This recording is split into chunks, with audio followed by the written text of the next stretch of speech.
24 hours later, all is good with the Milwaukee Brewers. We'll explain next here on Locked On Brewers.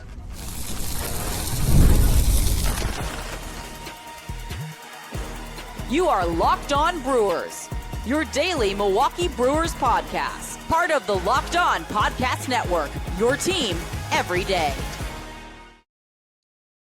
Hey, everybody. Good to have you along. Chuck Freimund, longtime sportscaster here in the state of Wisconsin. And, of course, fan of the Milwaukee Brewers. I got to slide that in because I grew up here. Good to have you along here on Locked On Brewers, on the Locked On Podcast Network, the number one sports podcasting network in the world. Locked On Brewers, the number one podcast, Brewers podcast on the internet. And as of today, I've been telling you about that milestone. We have gone over 10,000 subscribers. Thank you, man. Can't thank you enough. And that's because of you, great Brewers fans out there, pushing over 10,000 subs. Started this when we had about a couple of hundred. So very good, very good. All right, coming up on the show today, Miz on Thursday. Miz is going to get 6 days off. He'll take the mound Thursday in the rubber game of this 3-game series. Gasser delivers on Wednesday, and the next day, after all the drama, all is good. Everybody is good, but everybody had an opinion. From the waitress down at the corner diner, to the guy at the sports bar, to spouses, to everybody, had a comment on the pulling of Cooper Pratt on Tuesday. Pratt got pulled in the game on Tuesday. Mid-game, Murphy got him out of there, and there were takes on everything. The Brewers lost because they pulled Cooper Pratt because Hamilton didn't make the play at the plate in the end. What is Murphy doing? Embarrassing his players. I'm just saying this is everything I've seen, which I'm surprised that there were. I thought everybody would be, yeah, Murphy, way to go. You saw a guy who didn't hustle, or you thought he didn't hustle. And that's what we want from our coaches, right? And managers. We want that get tough guy. Apparently, there were some people on Twitter who, in addition, not only came after Murphy, but came after me for defending Murphy. All is good. So next day, the Brewers win the game, but there's still talk before the game about Cooper Pratt. He was back in the lineup. So the media went to Christian Yelich. The Brewers don't have a captain. They don't name a captain, but I would say Yelly is probably the unofficial captain of this team. There's a couple other leaders on this team, but Yelly certainly is one, the veteran, been around. He did say before the game, we have a standard here, and it's agreed upon by everybody who plays here. Now, he's known Murphy for a long time, back when Murphy was a coach there.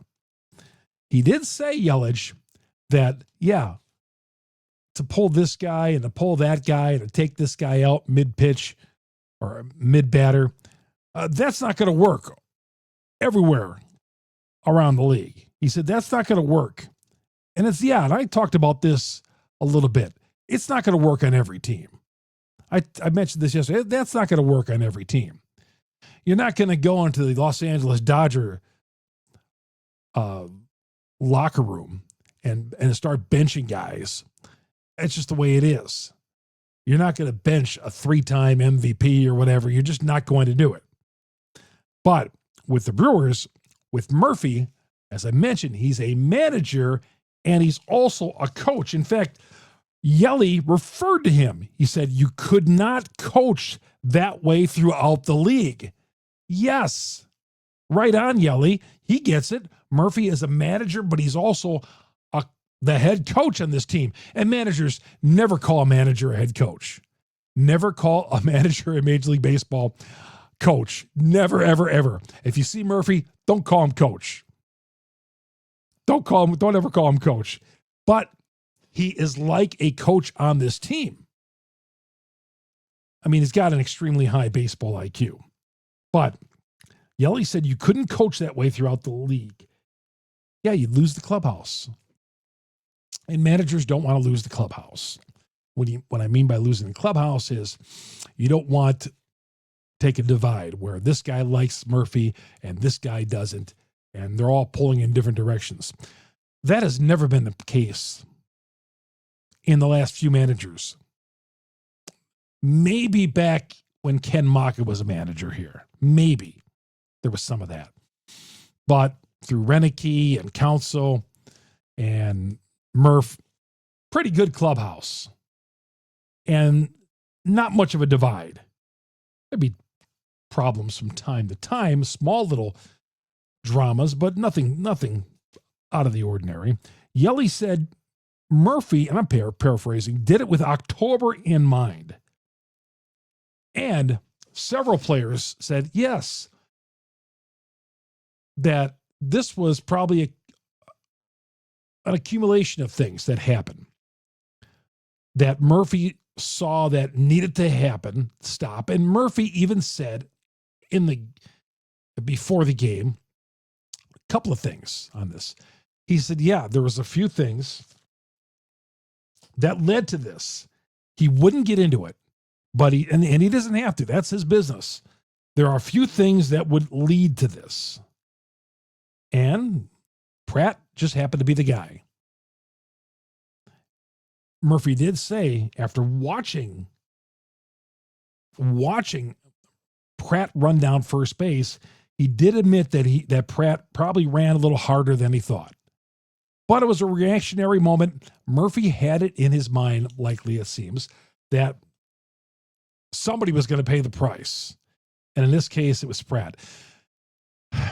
There are certain guys on sports teams who you can chew out if you're a coach or a manager, and they're going to take it. And they're going to not go into a shell and roll up and go the other way. There's some guys you just can't do that to. But there's some guys, and I'm not saying Pratt is that guy you could do it to, but coaches especially on the college level, and sometimes it feels like Murph is, because he's a college coach, coaching these guys like they're a college team. But if you're a college coach, the college coaches know who they can scream at practice or holler at. Or they might be screaming at this guy, but they're really meant to scream at that guy, but they're screaming at this guy to get to this guy. I've learned that over the years in my association with college basketball. So, yeah, there's all sorts of ways these guys get their message across.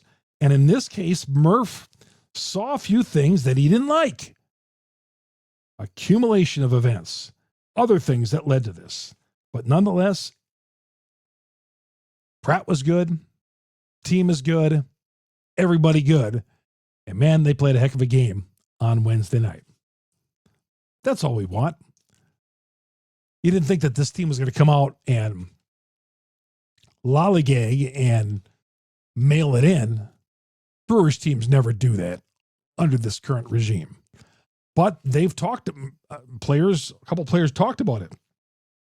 What I told you guys yesterday, from the tippy top of the organization all the way down, hustle. Don't take anything for granted. That is a mentality that we are glad, because there's organizations out there on all sorts of levels that don't have that. Some get by with it, some don't. Some just get a rut of losing, and there's a culture there where they just lose and lose and lose. Losing is very easy. The Milwaukee Brewers do not have that losing culture. They did at one point several years ago. I don't want to go back to that, but they did have that, a culture of defeat. It's very easy to happen. There's a lot of sports teams out there that are in that right now. The Brewers aren't. The Brewers are not one of those franchises. They have a lot of things going for them, and it couldn't be better. Not losing the clubhouse, not losing any players, but that's what we want of our teams, right? We want our teams, at the very least, when the Brewers lose, you want them to play hard. This was a problem back in 2002 when the Brewers lost, 108 games, 106, 108 games. Davey Lopes got fired 8 or 9 games into the season. Then Ulyss Payne later would say, and Wendy Seeley was the president of the team at the time, and she's at the end of the season, just how bad this was for the fans. And Ulyss Payne, who later was a short-term running the team, said that, no, we're demanding hustle on this team and that sort of thing. There was things that they weren't doing in 2002, lackluster efforts, and that was filtering through the whole organization. Not like that anymore. Far cry from that. Brewers maybe went from the worst team in baseball 25 years ago, 25 years ago, to maybe one of the best cultures you're ever going to see. So, and it's just not me here praising the organization. As you know, I will say it, I will call it like it is and stuff like that. But I'm telling you, I've been around this organization. I've talked to people. The Brewers, man, things are in great hands there. And if Murph is going to chew out a guy or pull a guy or do this, there's a method to his madness. So I'm telling you. And they bounced back, and they played a great game on Wednesday night. All right. There were a couple of setbacks in the game. Well, one in particular. The starting pitcher lasted just one pitch, but it wasn't his fault. We'll get to that coming up next. Chuck Freimund here on Locked On Brewers, part of the Locked On Podcast Network. We are your team every day. Today's episode brought to you by 5 Hour Energy. If you got a sweet tooth like I do, you know how tough it is to find that perfect treat without all that sugar. And that's why the fruity Rainbow 5 Hour Energy shot brings that nostalgic flavor back in a whole new way. Fruity Rainbow 5 Hour Energy shots treat your taste buds to an explosion of fruity flavor with the tasty caffeine kick. It's quick, easy way to satisfy that sweet craving while keeping things simple and on the go. Man, I like it. 0 sugar. Huge. And man, the taste is just fantastic. Fruity Rainbow 5 Hour Energy. Get candy flavored chaos with Fruity Rainbow 5 Hour Energy shots available online, 5hourenergy.com, or get them on Amazon and get them delivered right to your house either way. But man, either way, you got to try it out. You need the little afternoon energy boost. Try a Fruity Rainbow 5 Hour Energy shot, and that'll get you on your way. There's no question about that, man. 5 Hour Energy. It's a 0 sugar treat that's sweet tooth approved. Very convenient. It's come my go-to anytime I need to pick me up. Again, get candy flavored chaos. The Fruity Rainbow 5 Hour Energy shots online, 5hourenergy.com, or on Amazon. We are also brought to you by Game Time. With Game Time, maybe you're going to go to the games this weekend. Brewers taking on the Texas Rangers. No, nothing like getting out to the ballpark. And as you know, Game Time. I just been talking about Game Time here on the show. How about on the actual game day on Sunday? Let's say you're going to go to the game on Sunday. When it gets to be about 9, 10 o'clock, man, those ticket prices just start to drop. That's one of the many reasons why you should like it. It's simple and easy to use. The Game Time guarantee means you get 100% authentic tickets delivered on time, the best price. And here's the best part.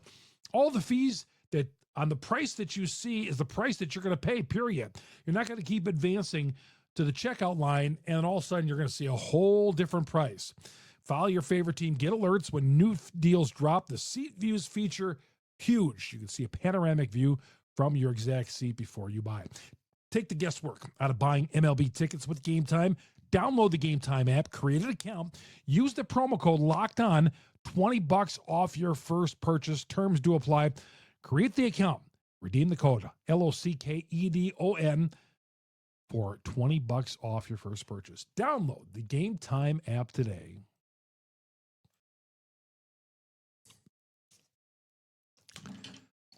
And as always, you get us on Google, Spotify, Apple, wherever you download your audio podcast.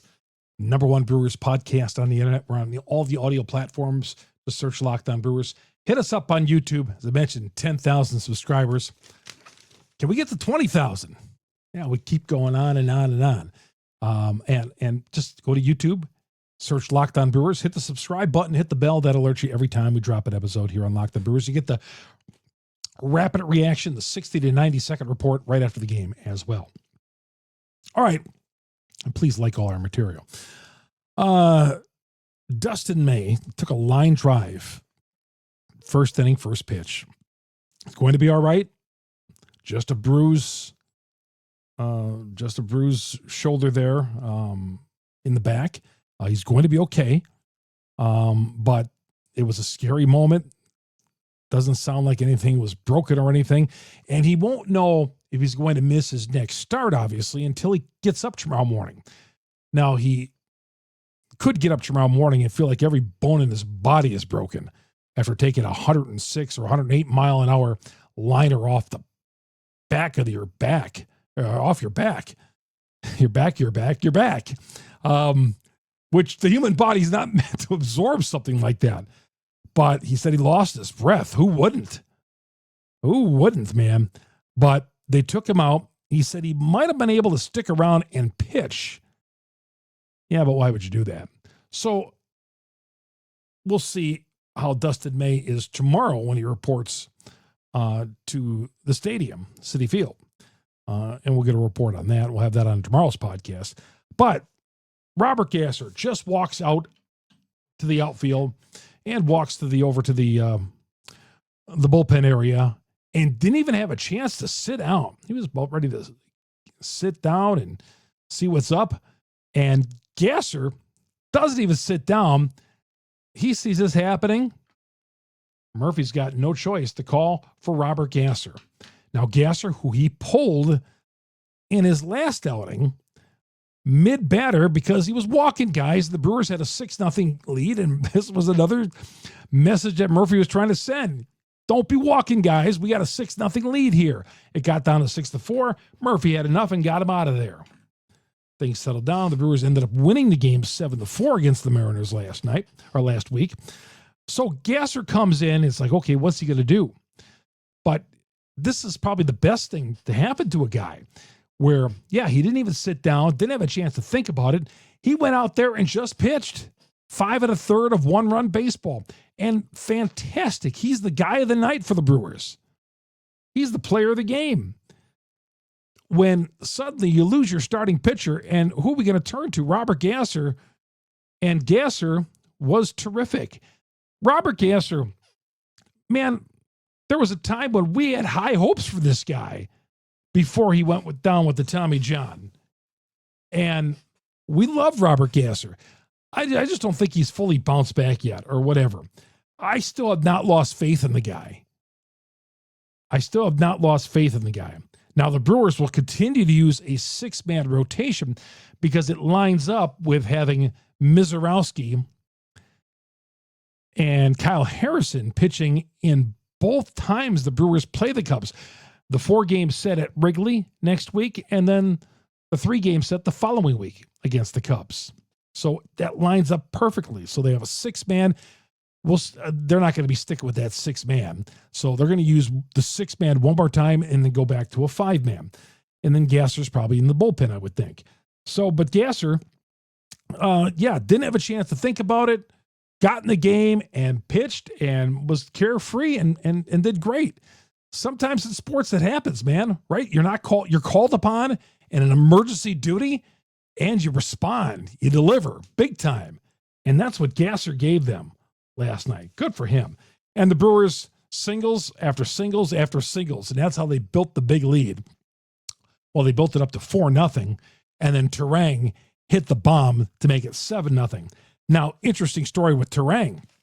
Tuesday night, while the drama was going on with Pratt, Turang says, I'm not going back to the hotel. I'm going to sit here and work on my hitting in the batting cage. And that's what he did. Yelich hit him out, helped him out, and Turang was in the batting cage and working on fundamentals. How about that? Turang staying after, ended up taking an Uber back to the home hotel after midnight, according to reports. But he was working on his swing, paid off, hit a 3-run home run. But great. Turang was terrific, hitting that 3-run home run and, working on his game. working on his fundamentals in the batting cage after midnight. Yeah, guy could have went back to the hotel, done whatever, got some sleep, stayed up, stayed there, took the Uber back because he was working in the batting cage. And Christian Yelich sticking around. Sal Frelick reached base 4 times in his return. Good to see. Uribe, Brewers say he'll be back this weekend. Really good. Man, the Brewers have been able to navigate around the 8th inning guy. Sometimes not so much, not real good. But tonight, you didn't need an 8th inning guy because Gasser was great and you got him plenty of runs. But you need Uribe on this team as the 8th inning guy. So he's going to come back this weekend against Texas. Really good. Bowers got shin splints. I didn't even know shin splints was a thing anymore. I mean, I think back when we played grade school basketball, your shins would hurt. You'd think automatically you had shin splints. But shin splints? I don't remember ever hearing about that in baseball. But Bowers has got shin splints. That's why he was not in the lineup. Interesting. All right, The Miz. The Miz gets his turn coming up on Thursday night. And it's a night game. Usually it's a day game. It's a day game, and then you fly back to back home.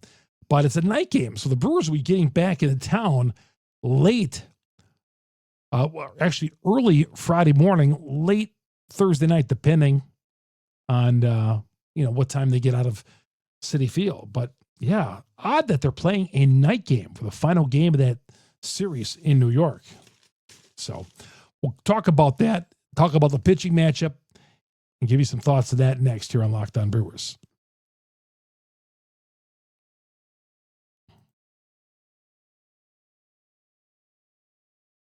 I was juggling a couple different apps the other day, and then I realized to myself, why don't I just use our friends at Clutch Parlays? Because that is their expertise. Instead of going to multiple different apps to check different injuries and betting lines, I can see it all in one with our friends at Clutch Parlays. And a little bit of bonus there is they give you data to back their bets. Maybe you want to do a double for a star player that night. They can give you the percentage of what they hit on for that exact bet. And that's why I love our friends at Clutch Parlays. But here's the offer for you. Find the best line and build smarter parlays. Track every bet and make more informed betting decisions, all with clutchparlays.com. Right now, Clutch Parlays is offering a great deal for Locked On listeners. Your first month free on a monthly plan. They want to make sure that you get a real chance to try it out and see what it can do for you. Go to clutchparlays.com today and use code Locked On to claim it. Clutchparlays.com. Bring together live odds, line shopping, predictions, bet tracking, analytics in one place so you can bet with more confidence.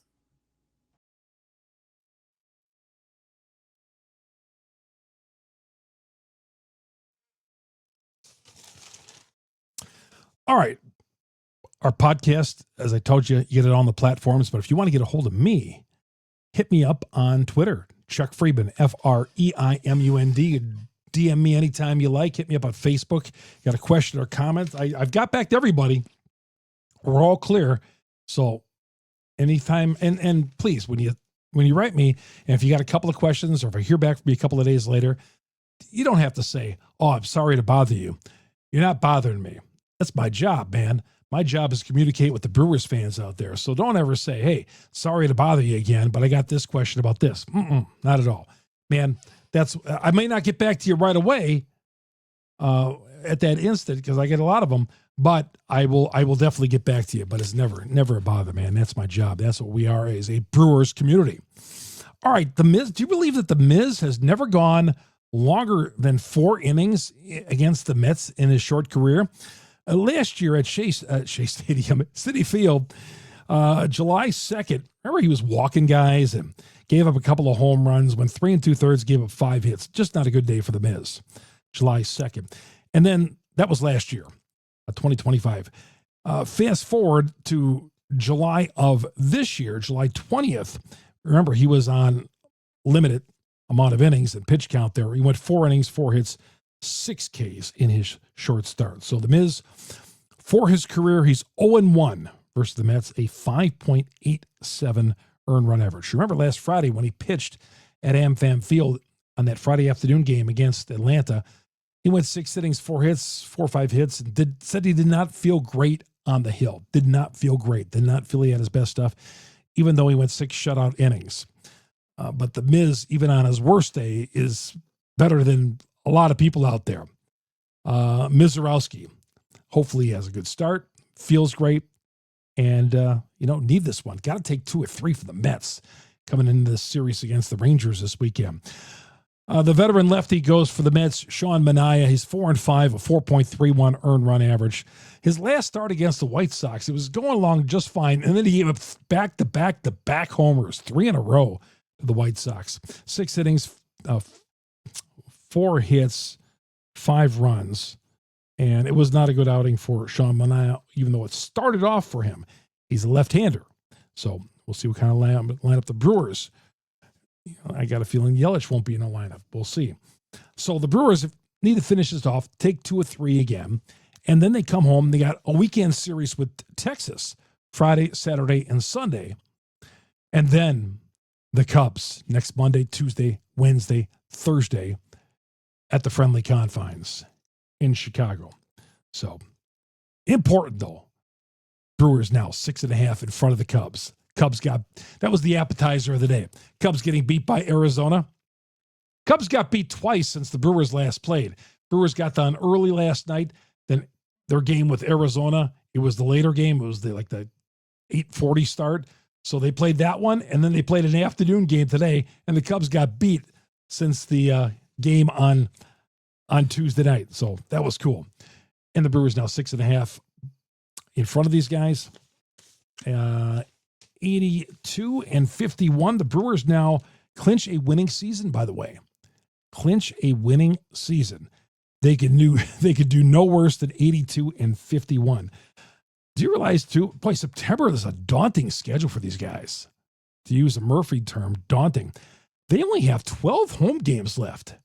Between now and the end of September, 12 home games left.